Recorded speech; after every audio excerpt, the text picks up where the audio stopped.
Okay, Assalamualaikum warahmatullahi wabarakatuh. Okay, seterusnya pelajaran berkaitan dengan bidang Al-Quran, iaitu bahagian kefahaman, iaitu tadabbur surah Al-Ikhlas. Okay, tadabbur surah Al-Ikhlas. Awak boleh buka buku teks muka surat 26. Okay, buku teks muka surat 26 tu kalau awak tengok dalam tu ada dialog yang mana ada sahabat ditanya Nabi Muhammad, "Wahai Muhammad,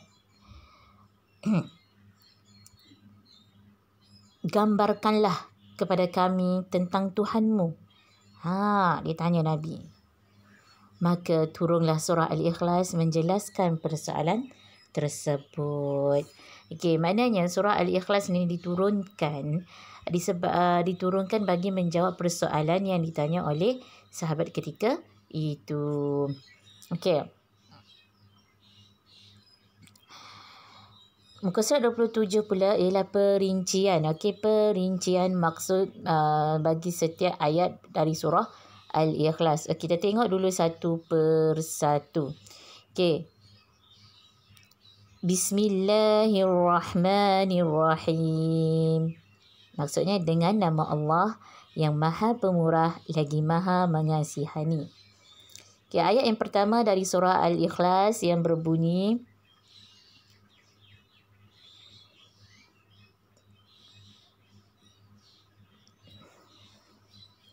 Qul huwallahu ahad.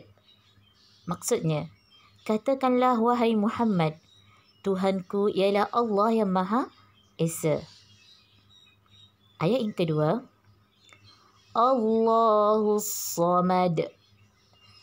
Maksudnya, Allah yang menjadi tumpuan sekalian makhluk untuk memohon sebarang hajat. Ayat yang ketiga, Lam yalid wa lam yulad. Maksudnya, ia tiada beranak dan ia pula tidak diperanakkan.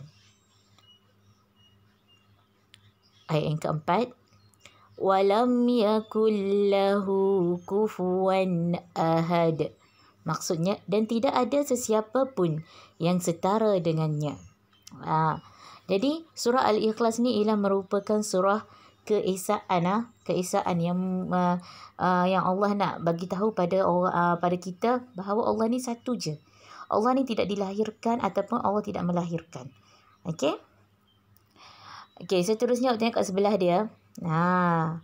Surah ini dikenali dengan surah Al-Ikhlas kerana menegaskan kemurnian tauhid kepada Allah. Itu sebab dia kenapa dinamakan Al-Ikhlas. Kemudian Allah memiliki sifat sempurna yang menafikan segala bentuk perkara syirik kepadanya. Allah ni memiliki sifat kesempurnaan. Tidak sehingga kesempurnaan yang Allah miliki ni menyangkal segala kekurangan ataupun perkara syirik yang orang berfikir, orang tanggapan orang pada Allah Subhanahu Wa Taala macam itulah. Untuk penafian. Kemudian sesungguhnya tidak ada sesuatu makhluk yang menyamai dan menandinginya. Allah ni tidak sama dengan makhluk. Allah Maha melihat, tapi penglihatan Allah bukan sama macam kita yang memerlukan mata untuk melihat. Allah Maha mendengar, tapi pendengaran Allah tidak sama dengan makhluk dia yang memerlukan alat untuk pendengaran. Okey, jadi kena tahu bahawa Allah ni tidak sama dengan makhluknya. Okey, surah Al-Ikhlas ni merupakan surah yang ke-112 dalam Al-Quran. Kita ada 114 surah. Jadi ayat surah Al-Ikhlas ni merupakan surah yang ke-112. Surah ini mengandungi 4 ayat sahaja. Dan surah ini merupakan surah Makkiyah. Surah Makkiyah ni bermaksud surah yang diturunkan di bumi Mekah. Okey. Seterusnya pada muka surat 28. Tuntutan surah. Kita telitikan satu persatu tuntutan surah ayat demi ayat. Okey, ayat yang pertama tadi iaitu Qul huwallahu ahad. kandungan yang ingin dinyatakan dalam ayat ni ialah Islam agama tauhid. Islam agama tauhid. Jadi apa yang perlu kita buat, tuntutan yang dituntut ke atas kita ialah yang pertama meyakini bahawa Allah itu Maha Esa.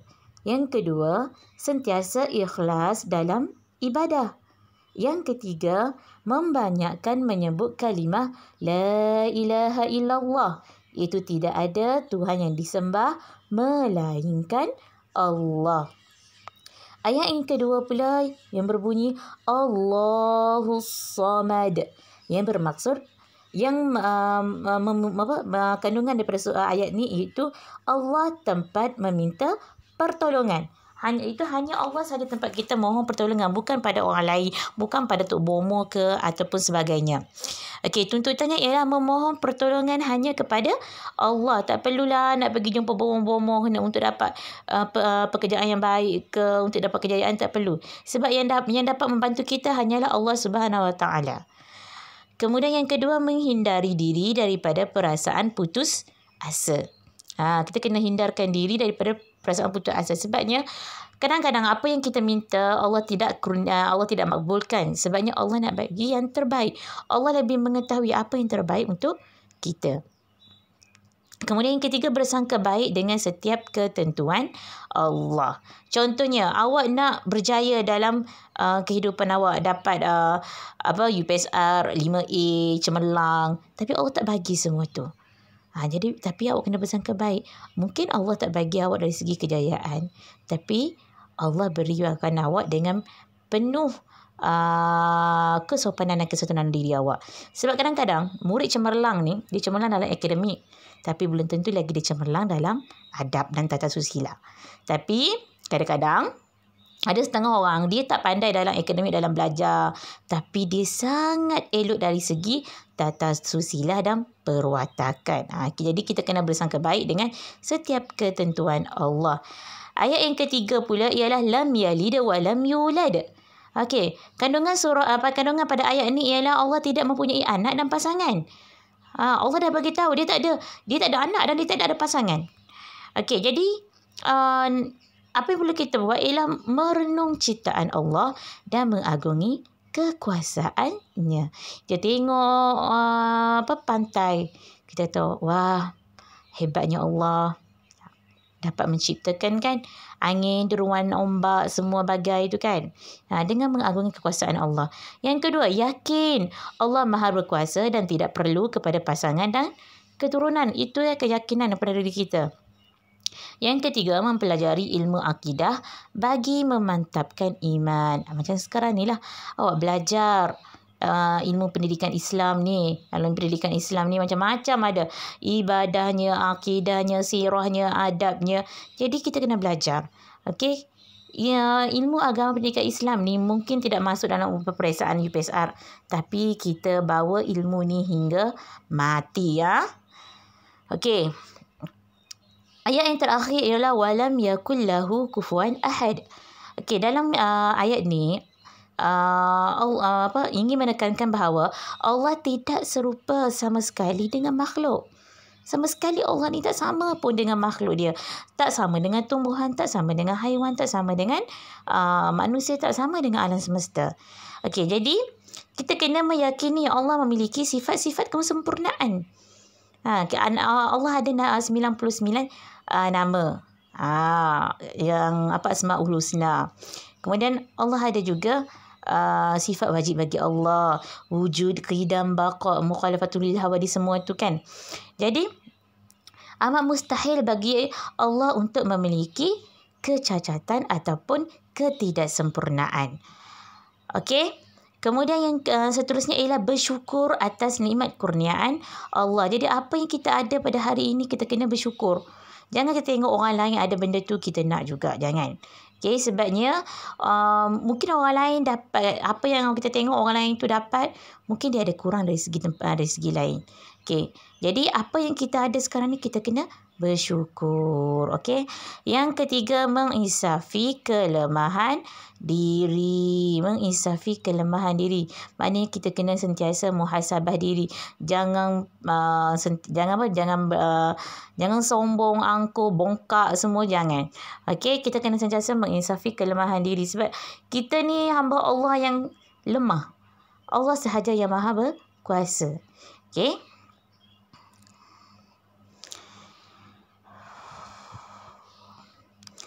Muka surat seterusnya ialah kepentingan surah Al-Ikhlas. Okey. Kepentingan surah Al-Ikhlas. Dekat sini dia nyatakan 7 kepentingan surah Al-Ikhlas. Yang pertama, kalau awak tengok ialah menguatkan pegangan akidah kepada keesaan Allah. Itu penting ya. Yang kedua, menghindarkan diri daripada perbuatan syirik. Syirik ni maksudnya menyekutukan, iaitu menyamakan Allah dengan makhluk ataupun sesuatu benda yang lain. Yang ketiga ialah sentiasa berdoa kepada Allah. Kita nak apa-apa, nak mengadu ke, nak apa-apalah, hanya pada Allah saja kita buat. Okey. Yang keempat, 1 kali bacaan surah Al-Ikhlas menyamai 1/3 Al-Quran. Itu dia ganjaran dia. 1 kali kita baca surah Al-Ikhlas bersamaan dengan 1/3 daripada Al-Quran. Maknanya kalau kita baca 3 kali surah Al-Ikhlas dalam satu hari, menyamai kita baca 1 mushaf Al-Quran.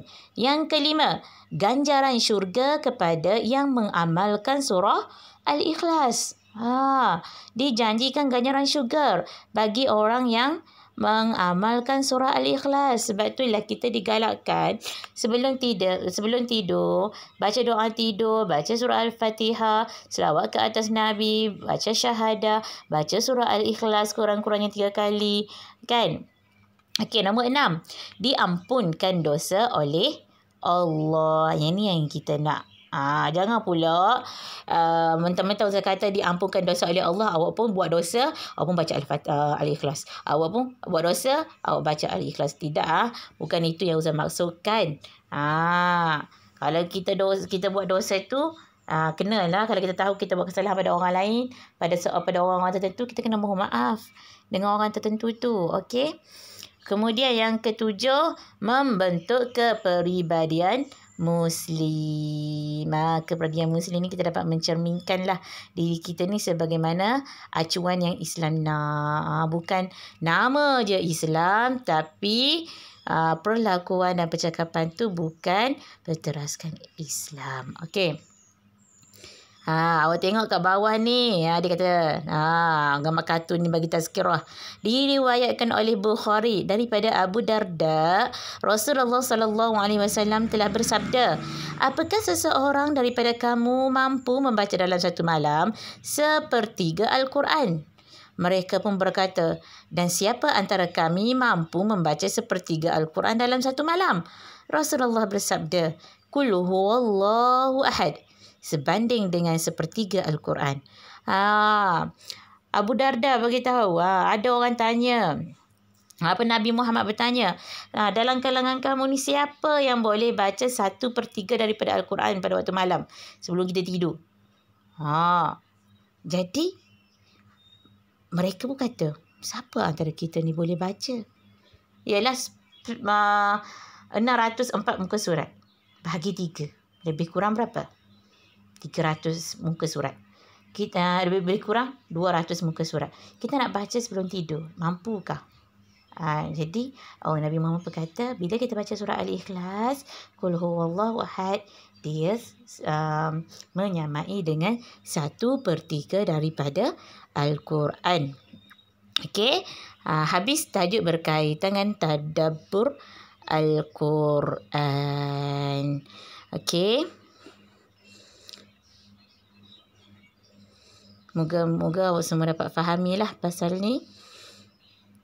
Nanti kalau ada masa Ustaz akan ulang balik dalam waktu persekolahan nanti.